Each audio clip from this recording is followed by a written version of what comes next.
السلام علیکم ورحمۃ اللہ وبرکاتہ۔ نحمدہ ونصلی علی رسولہ الکریم، اما بعد فاعوذ باللہ من الشیطان الرجیم، بسم اللہ الرحمن الرحیم۔ آج انشاءاللہ ہم بات کریں گے دعا کے متعلق۔ بڑی خوبصورت حدیث ہے، وہ آپ کے سامنے میں رکھتا ہوں، پھر انشاءاللہ مزید ویڈیوز ہم اس میں بنائیں گے کہ دعا کیسے مانگنی چاہیے ہمیں۔ سب سے پہلے نمبر پہ اکثر ہم یہ کنفیوز ہوتے ہیں، کیا ہماری دعائیں قبول ہوتی ہیں یا نہیں ہوتی۔ ہم اپنی طرف سے کوئی دعا مانگ رہے ہوتے ہیں اور ہم جلدی نا امید ہو جاتے ہیں کہ ہماری دعائیں قبول نہیں ہوتی۔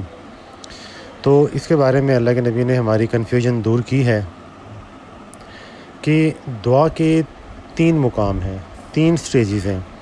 آپ جو بھی دعا کرتے ہیں وہ ان 3 سٹیجز میں سے کسی ایک سٹیج پہ لازمی پہنچ جاتی ہے۔ وہ کیا ہیں؟ سب سے پہلے جو آپ دعا مانگ رہے ہیں اپنے لیے، جو بھی اللہ سے مانگ رہے ہیں، وہ اللہ کی ذات آپ کو عطا کر دیتی ہے۔ یہ انسان کے نزدیک سب سے بہتر ہے، لیکن اللہ کے نزدیک یہ بہتر نہیں ہے۔ اللہ کے نزدیک یہ سب سے کم درجے والی قبولیت کی دعا ہے۔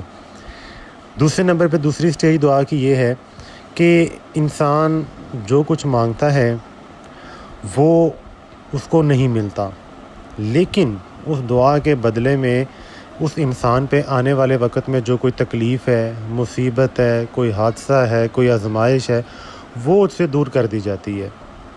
انسان کے نزدیک یہ دعا کا درجہ کم ہے پہلی والی کی نسبت، اللہ کے نزدیک یہ پہلی والی سے تھوڑی سی زیادہ ہے اس کا اجر، اس کا اللہ کے ہاں مقام۔ اب ہمیں ریئلائز نہیں ہوتا، ہمیں پتہ نہیں چلتا کہ ہمارے لیے جو دعا قبول نہیں ہوئی اس کا ہمیں یہاں پہ کیا فائدہ ہوا۔ اب ہمیں کوئی حادثہ نظر نہیں آتا، یا تو ہو کہ ہم کوئی بندے کے سامنے حادثہ ہو، کوئی گر رہا ہو تو پھر وہ اچانک سے وہاں سے بچ جائے۔ یہ صرف ایسا فلموں میں ہوتا ہے، حقیقت میں اللہ تبارک و تعالی ہمیں اس مقام سے پہلے ہی بچا لیتے ہیں۔ تو یہ دوسری سٹیج ہے دعا کی۔ جو تیسری سٹیج ہے، جو انسان کے نزدیک سب سے کم تر ہے اور اللہ کے نزدیک سب سے افضل ہے۔ اب تیسری سٹیج بڑی ہی زبردست ہے، سننے والی ہے، مزیدار ہے۔ وہ یہ ہے کہ انسان جو دعائیں کرتا ہے اللہ سے، وہ نہ تو فوراً قبول ہوتی ہے، نہ ہی اس کے بدلے میں کوئی آنے والا حادثہ، کوئی تکلیف، کوئی مصیبت، کوئی آزمائش وہ دور ہوتی ہے۔ پھر وہ کہاں جاتی ہے؟ وہ تیسری دعا اللہ کے ہاں محفوظ ہو جاتی ہے۔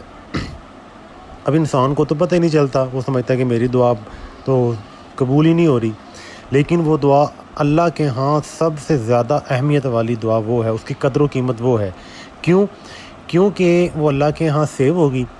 جب انسان دنیا کے معاملات ختم ہو جائیں گے، حشر نشر سارا ہو جائے گا، پھر جب اللہ کے ہاں حساب کتاب جب ہو رہا ہوگا نا، تو پھر انسان کے جب نامہ اعمال میں ایک نیکیوں کا پہاڑ جو ہے وہ لایا جائے گا، تو انسان کہے گا کہ یا اللہ یہ نیکیاں کون سی ہیں، یہ تو میں نے نہیں کی۔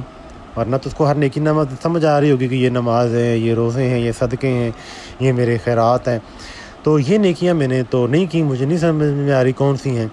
تب اللہ کی ذات اس کو بتائے گی کہ اے میرے بندے، جو دنیا میں تو دعائیں کرتا تھا اور جو تیری دعا دنیا میں قبول نہیں ہوتی تھی، وہ تیری دعا میں اپنے پاس محفوظ رکھتا گیا اور آج ان کو میں نے نیکیوں میں تبدیل کر کے تیرے نامہ اعمال میں ڈال دیا ہے۔ اور جب وہ بندہ ان نامہ اعمال میں اپنی ان نیکیوں کو، ان اجر و ثواب کو دیکھے گا نا، تو پتہ کیا اللہ سے کہے گا کہ کاش کہ دنیا میں میری کوئی دعا قبول ہی نہ ہوئی ہوتی، تو آج مجھے ان کا یہاں پہ اجر مل رہا ہوتا۔ تو اس لیے یہ اپنا یقین بنا لیں کہ آپ کی کوئی بھی دعا جو ہے وہ ریجیکٹ نہیں ہوتی اللہ کے ہاں، ان 3 سٹیجز میں سے کسی ایک سٹیج پہ پہنچ ہی جاتی ہے۔ تو دعائیں کثرت سے مانگا کریں۔ دعا کے قبول ہونے کے لیے کیا کیا شرائط ہیں وہ انشاءاللہ ہم اگلی ویڈیو میں بیان کریں گے۔ تو سب سے پہلے تو یہ اپنا یقین بنا لیں کہ جو بھی آپ دعا کر رہے ہیں نا، وہ قبول ضرور ہوتی ہے۔ وہ کسی بھی سٹیج پہ جا کے قبول ہو جائے تو وہ اللہ بہتر پلانر ہے، بہتر فیوچر کو جاننے والی ذات ہے۔